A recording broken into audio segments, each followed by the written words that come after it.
All right. Welcome to the Off the Rail Sports Podcast. I am your host, John, and we are going to recap beautiful June 3rd, Tuesday. But if you could first hit that like and subscribe button, it means a lot to us. And I hope you got to catch both the podcast with me and Scott and me and Brian yesterday. And, like I said, I'm not just being a pimp here. I learn a lot from those guys. Those guys are incredibly well-informed. I'm always amazed at the things that I hear from them that I don't hear anywhere else in the sports, ecosphere. It's just amazing. And I will allude to Brian, start out. He was like, how much longer does Cora get a pass? And he's absolutely right. Today we're going to have a story about Alex Cora. We're not getting any better. I watched that Angel game tonight. I mean, when you lose, you can always point to 3 or 4 different things.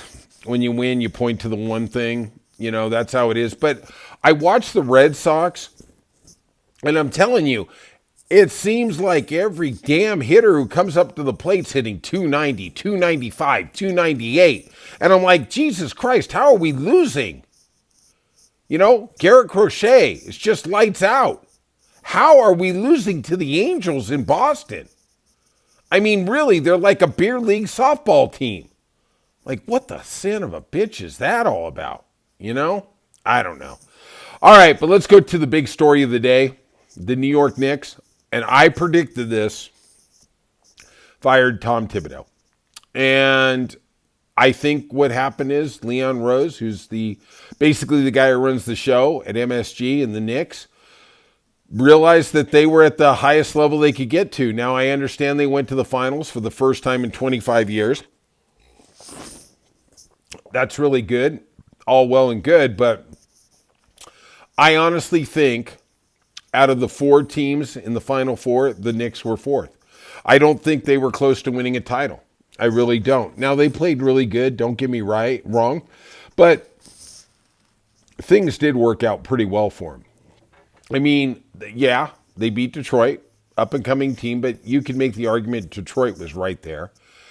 They took game 1 from the Celtics, my beloved Celtics, and the Celtics in the third quarter of that game were just awful. I mean, they took 19 three-pointers out of 20 shots. They didn't feast on Brunson or Towns. I mean, what more do you need? I mean, if you pick on Towns for 10 and you pick on Brunson for 10, you're going to put at least 25 points in the basket. That game, they walk away with it. And the series is different. Yeah, Tatum got hurt. Yeah, we all know that, And obviously we're going to have a terrible year next year. God, I want to throw up in my mouth thinking about that. Tom Thibodeau leaves with a .579 winning percentage, which is the highest for anybody who hasn't went to the finals.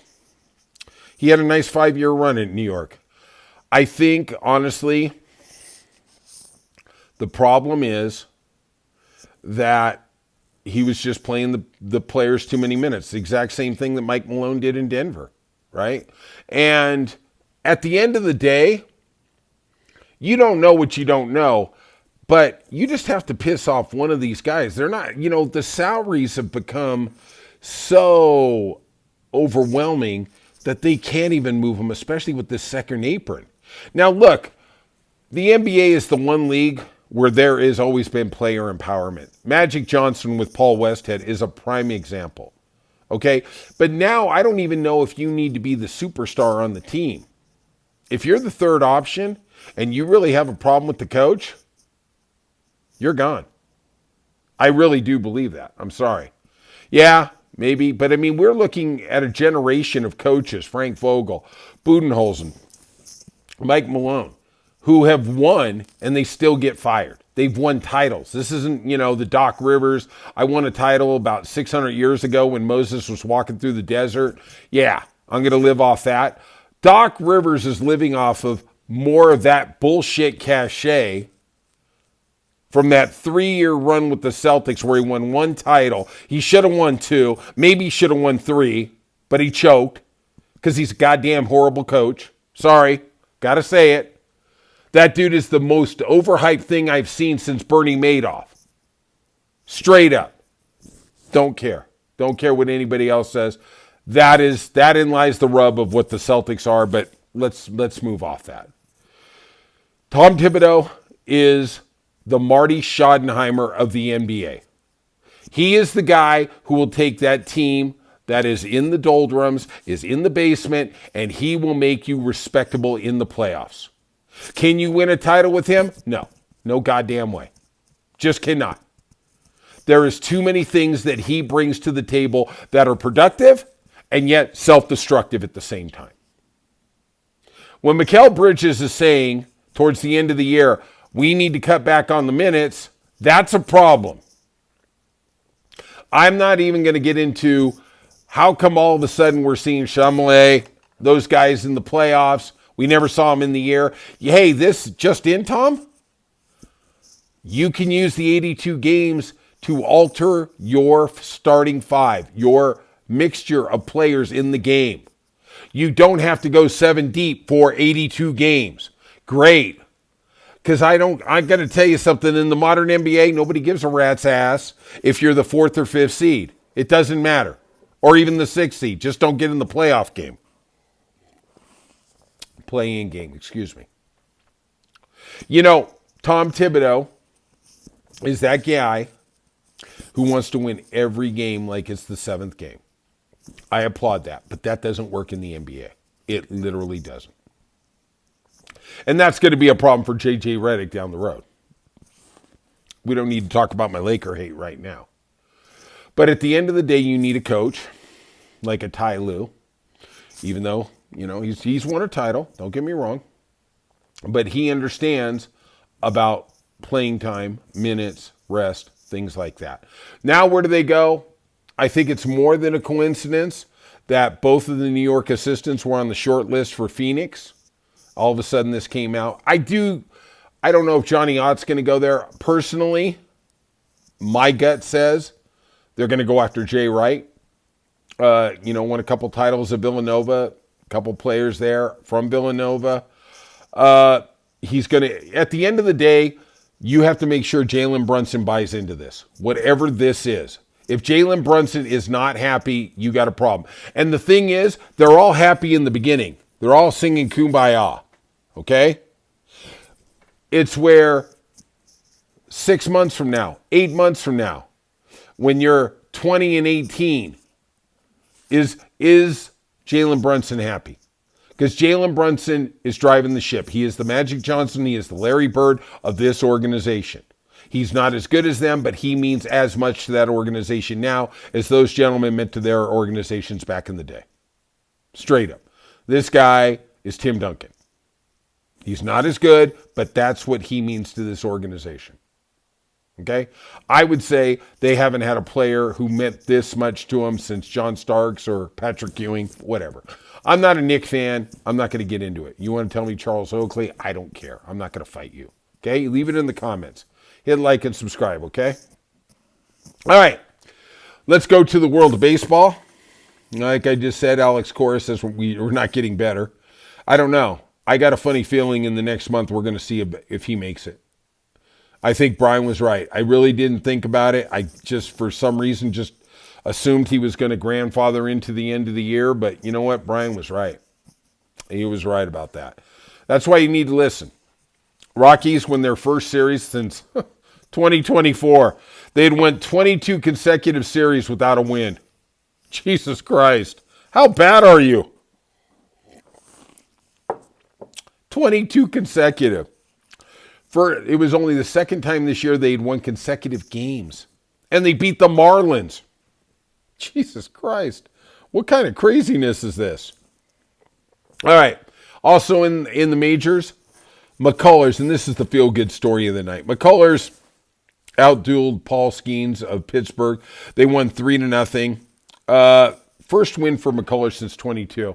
And if you remember, I want to say it was 2 weeks ago, McCullers was threatened online by a supposed drunk gambler who had lost a bet that on a start the McCullers started. He gave up 7 runs, I believe, in the first inning. And the gambler threatened his wife and his kids, and it was taken very seriously. I'm going to tell you something. this is going to be a growing problem with these leagues getting in bed with betting organizations. It is a terrible idea. These guys, these sports organizations are so goddamn greedy. They cannot see what is coming. And I'm going to give you an example. You know, we have tennis. We also have tennis where in the world you can bet on serves. You can win on who's going to win a point. You can bet on who's going to win a game. I mean, you can bet on the most infinitesimal thing, right? Well, what I've seen on the PGA Tour is, and I've heard, I haven't seen it myself, I haven't bet it in real time, that you can bet, will X get a birdie on this hole? Will Y get a bogey on this hole? And then when somebody's lining up the birdie putt, they scream right at that moment. It happens. It literally happens. You know, the gambling thing, you're making a deal with the devil. You straight up are. And look, I gamble on sports. I do. I'm actually that responsible gambler. At least I want to believe I am. I used to gamble a lot. I used to go to Vegas twice a month. And I just couldn't handle the lows. I couldn't handle the losing streaks, and that's why I just had to check myself. Now when I go to Vegas, I take a certain amount of money. If I lose it, I lose it. That's it. You know, whatever it is. And I also like betting futures because it kind of gives me a little piece of the pie for a longer run, but, you know, that's just me. All right, let's get what happened in, you know, today. We got the start of the Stanley Cup playoffs. Listen to that podcast with my brother Scott. Tell you something, that guy knows his hockey. That guy knows his hockey. I don't want to tell him he knows more about hockey than me because I don't want to give him anything. We're a little competitive that way. But, man, he knows a lot more about hockey than I do. All right. Let's get to what happened in the MLB tonight. The Rockies beat the Marlins. Finally won a series for the first time since 2024. They won 3-2. Astros behind McCullers beat Skeens 3-0. Skeens still impressive 2.85 ERA. God dang, 4-6. 4-6. The Cubs beat the Nationals 8-3. The Yankees beat the Guardians 3-2, and Rodon got the win. He's actually having a really good year, 8-3 with a 2.49 ERA. Phillies beat the Blue Jays 8-3. Sanchez gets the win there. He's 5-1 with a 3.1 ERA. The Angels beat my Red Sox 4-3. Kelly Jansen came back and just shut us down in the ninth. And, oh, God, I want to just throw up. Detmer's got the save for the Angels. The Reds beat the Brewers 4-2. Diamondbacks beat the Braves. Gallen got the win. He is 4-7. Diamondbacks won 8-3. The Rays beat the Rangers 5-1. I just do not know what is going on with the Rangers. They might be in sell mode. Maul got the loss 5-3 with a 2.0 ERA. Still got the loss. White Sox beat the Tigers. Smith got the win. Royals beat the Cardinals 10-7. Orioles beat the Mariners 5-1. Stop the presses. The Orioles goddamn won. Wow. 23-36. Oh, man. Wow, break up the Orioles. Padres beat the Giants 3-2 in an NL West battle. The Twins beat the Athletics. I'm just looking at this thing. Lopez got the win. He's 5-3 with a 2.8. If you remember a couple years ago, they got Pablo Lopez from the Mariners for Arraez. And Arraez seemed to be, you know, they traded him over to San Diego. But I'm going to tell you, that was a great trade by the Twins. That was a fantastic trade. Twins win 10-3. The Mets lost to the Dodgers in 10 innings, 6-5. Scott got the win. Bulto got the loss for the Mets. All right, that's it for Off the Rails Sports Podcast. If you could, hit like and subscribe and leave some comments. We appreciate it. And we'll see you soon on Off the Rails.